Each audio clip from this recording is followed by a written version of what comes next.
Hello, the upcoming batch of MCOM first year. I hope कि I could have welcomed you all in the DSC, Delhi School of Economics, Department of Commerce. वहाँ से आप MCOM कर रहे होगे.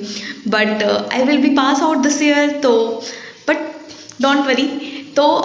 Let's talk about the MCOM. जहाँ तक MCOM की बात है, जो आप सबके डाउट है कि दीदी कैसे प्रिपेयर करें रिगार्डिंग द MCOM एंट्रेंस.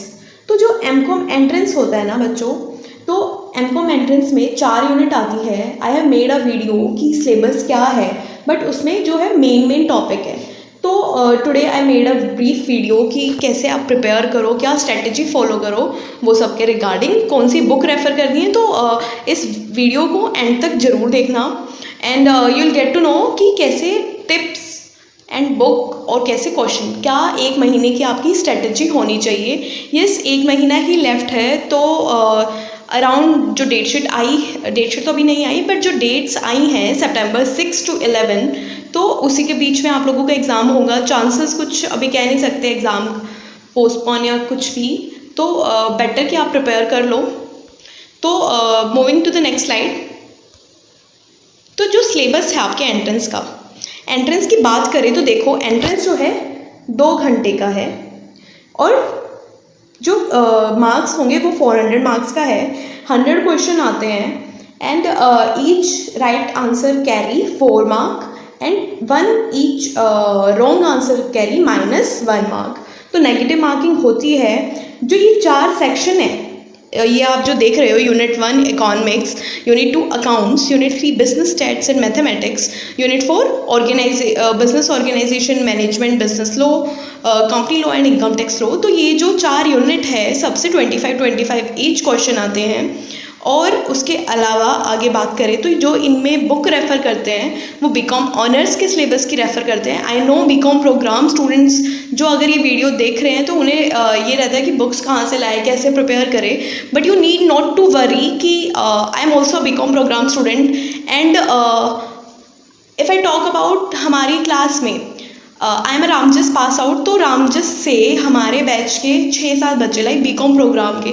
तो ऐसा नहीं है कि बीकॉम प्रोग्राम के बच्चों का एडमिशन नहीं होता या कुछ ज़्यादा टफ एंट्रेंस होता है. You can, if you study you can crack it. इतना ज़्यादा नहीं है. आप अच्छे से प्रैक्टिस दो, 1 महीना मन लगा के पढ़ो तो आपका हो जाएगा एडमिशन. तो मूविंग नेक्स्ट, सिलेबस को डिटेल में देख लेते हैं. जो यूनिट 1 है अकाउंटिंग, तो अकाउंटिंग में कौन से अकाउंट्स आपने पढ़े हैं ग्रेजुएशन में? Financial accounting. तो फाइनेंशियल अकाउंटिंग की बात करते हैं. इसमें डिटेल में आपको पढ़ना है accounting policy, process, concept, convention, ये सारा जो बेसिक है ना, पार्टनरशिप, फाइनल अकाउंट्स, गुडविल, ये सारे जो पार्ट हैं इससे क्वेश्चन आते हैं. और उसके अलावा कैसे आप प्रिपेयर करो. आपने 11th, आप ये मैटर नहीं करता कि आप ग्रेजुएशन की बुक से, मेन जो चीज़ है ना, आपके कंसेप्ट क्लियर होने चाहिए. तो आपको आपकी 11th की बुक से पढ़ना है, आपको 12th की बुक से पढ़ना है, आपको जहाँ से भी पढ़ना है, बट आपका कंसेप्ट क्लियर होना चाहिए इन टॉपिक को लेके, ताकि आप कोई भी क्वेश्चन ईजिली कर पाओ. तो ऐसे ही कॉर्पोरेट अकाउंटिंग में जो टॉपिक है, ये सब कुछ मिस्टेक हो तो उसे इग्नोर कर देना. लाइक ये बायबैक है वो. And I will upload this little video और this PDF. I can share it with you if you need it. तो मैं फिर कॉस्ट एंड मैनेजमेंट अकाउंटिंग की बात करें तो जहाँ तक मेरा एक्सपीरियंस है, फाइनेंशियल अकाउंटिंग से काफ़ी क्वेश्चन आते हैं. एंड कॉस्ट और मैनेजमेंट से जो नॉर्मली जो टॉपिक होते हैं ना, वो CVP analysis, decision making, absorption variable, तो इन्हीं सब टॉपिक से आते हैं. और कॉर्पोरेट अकाउंटिंग से share, debenture, holding account, valuation of share, cash flow, तो इन सब से आते हैं. तो ये कुछ एक चैप्टर्स जो हैं वो आप काफ़ी अच्छे से कर लेना, इनके MCQ की प्रैक्टिस कर लेना. Then moving next, economics second unit जो है हमारी इकोनॉमिक्स में, micro, macro and Indian economics. तो माइक्रो इकोनॉमिक्स में demand, elasticity of demand, supply, IC, production function. तो ये जो सारा सिलेबस है ना, पता है आपको कंसेप्ट क्लियर करने की क्यों ज़रूरत है. अगर आप सिर्फ ऐसे ही जाओगे ना रट के, आप एंट्रेंस भले ही क्रैक कर लो, but you will face problems in your first year. क्योंकि ये जो सिलेबस है ना अकाउंट्स का, मैनेजमेंट का, management accounting, decision making, CVP, ये सब जो है आपको फर्स्ट ईयर में पढ़ना पड़ता है. एंड इकोनॉमिक्स भी एक मैनेजरियल इकोनॉमिक्स करके सब्जेक्ट है फर्स्ट सेमेस्टर में, तो आपको वहाँ पढ़ना पड़ता है। तो ये जो बेसिक है ना, ये एंट्रेंस लेने का मतलब ही यही है कि बच्चे के कंसेप्ट क्लियर हो और उसे उस लेवल की पढ़ाई समझ आ जाए। देन मैक्रो इकोनॉमिक्स में national income, determination of equilibrium, ISLM कर लेना अच्छे से, open economy, ADAS model. Indian eco में नॉर्मली प्रॉब्लम्स ही है, तो आप ये कहीं से भी पढ़ लो। तो इंडियन इको पे इतना ज़्यादा ध्यान देने की वैसे सही बोलो तो ज़रूरत नहीं है। सिर्फ बेसिक लाइक अनएम्प्लॉयमेंट और अभी की करंट सिचुएशन में जो आपकी इंडियन इको में प्रॉब्लम आ रही है, तो ये सब देख लेना थोड़ा। Then next business maths and stats. तो जो BCom प्रोग्राम के बच्चे हैं ना, उन्हें इस यूनिट में बहुत ज़्यादा दिक्कत रहती है, मुझे भी थी, क्योंकि I am also BCom programme student. हमें स्टैट्स पढ़ाया जाता है, मैथ्स इतना नहीं पढ़ाया जाता, क्योंकि हम BCom प्रोग्राम में एडमिशन इसीलिए लेते हैं क्योंकि हम नॉन मैथ स्टूडेंट होते हैं। तो इसकी अगर बात करें तो इसमें ये नहीं है आपको एंट्रेंस में कि हर एक यूनिट में क्लियर होना है, हर एक यूनिट में पास होना है। तो ओवरऑल आपको जो है हाई स्कोर करना पड़ता है कि आपका एडमिशन हो जाए। तो आप अगर 4 में से भी 3 यूनिट पे आपकी कमांड बना लेते हो ना, तो you need not to worry about the 1 unit. जहाँ तक मेरी बात या कुछ और मेरे सिमिलर फ्रेंड्स की बात है, हमने क्या किया था, बाकी 3 यूनिट अच्छे से कर ली थी और इसमें बिजनेस स्टैट्स अच्छे से कर लिया था, क्योंकि मैथ्स हमारा सब्जेक्ट नहीं होता। तो जिनका है तो वो अच्छी बात है। नॉर्मली जो क्वेश्चंस है बिजनेस स्टैट्स के भी मैं बात कर रही हूँ, तो डाटा कलेक्शन, सैम्पलिंग पे काफ़ी कुछ क्वेश्चन आते हैं। जो मेजर ऑफ सेंट्रल टेंडेंसी है, मीन मीडियन की प्रॉपर्टीज़, इन सब के प्रॉपर्टीज़ वगैरह अच्छे से पढ़ लेना। ये प्रोबेबिलिटी डिस्ट्रीब्यूशन, तो बिजनेस स्टैट्स करके भी फर्स्ट सेमेस्टर में सब है, तो आपको वहाँ पढ़ना पड़ेगा। अच्छा है आप कंसेप्ट अभी क्लियर कर लो। Then the last unit income tax, business management, business law and company law. तो I have not briefed it क्योंकि काफ़ी ब्रॉड है ये सब। तो टॉकिंग अबाउट इनकम टैक्स, ऐसे नहीं है कि कोई क्वेश्चन आ जाएगा आपको सॉल्व करना है।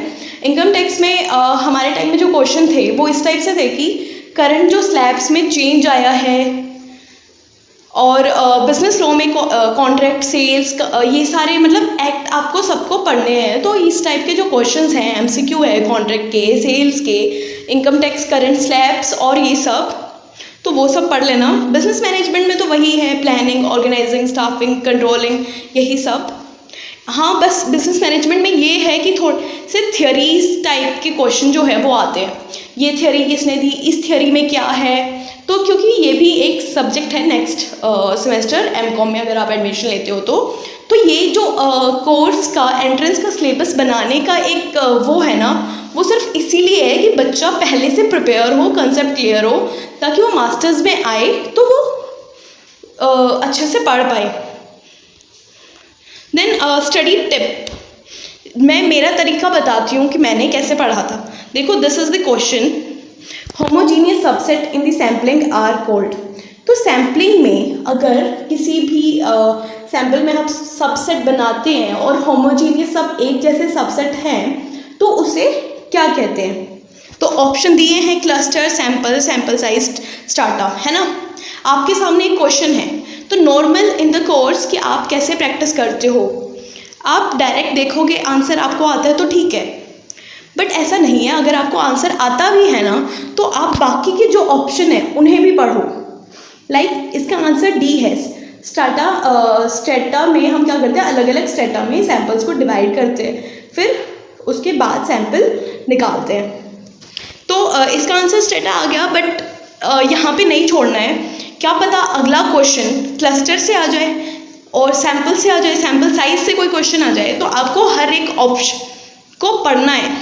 Like I have explain it here कि क्लस्टर क्या होता है, सैम्पल क्या होता है, सैम्पल साइज क्या होता है और स्ट्रेटा क्या होता है, ताकि आपकी कंसेप्ट क्लैरिटी अच्छे से बढ़ जाए। ठीक है, तो मूविंग नेक्स्ट, जो बुक आपको रेफ़र करनी है, मतलब नॉर्मली जो सब रेफ़र करते हैं और जो 1-2 बुक जो मिलती है मार्केट में, वो है R गुप्ता पब्लिकेशन की MCom entrance book, and Arihant की भी एक बुक आती है, बट मोस्टली जो बच्चे हैं वो R गुप्ता रेफ़र करते हैं, and I also have referred it, but कुछ बच्चों ने अरिहंत भी रेफ़र किए, तो आप वो भी ले सकते हो। ये नहीं है कि आपके पास अभी अरिहंत है और R गुप्ता पे चले जाओ। और जो है लास्ट मोमेंट पे अभी 1 महीने में आप क्या करोगे, try to do maximum question, जितने ज़्यादा क्वेश्चन आप कर सको, और आपके कंसेप्ट क्लियर करो।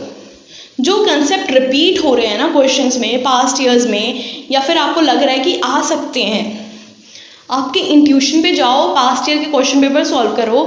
और जो स्टडी मटेरियल है, आई नो कि अभी आपके बुक्स भी सब आपके पास नहीं है, तो ऑनलाइन थोड़ा रेफ़र कर लो जो ये टॉपिक्स हैं। तो thanks guys for watching. @commerce Didi, subscribe my channel and follow me on Instagram. You can join this Telegram channel. I have mentioned it here, @Delhi Tech University and @commerce Didi. Thanks guys.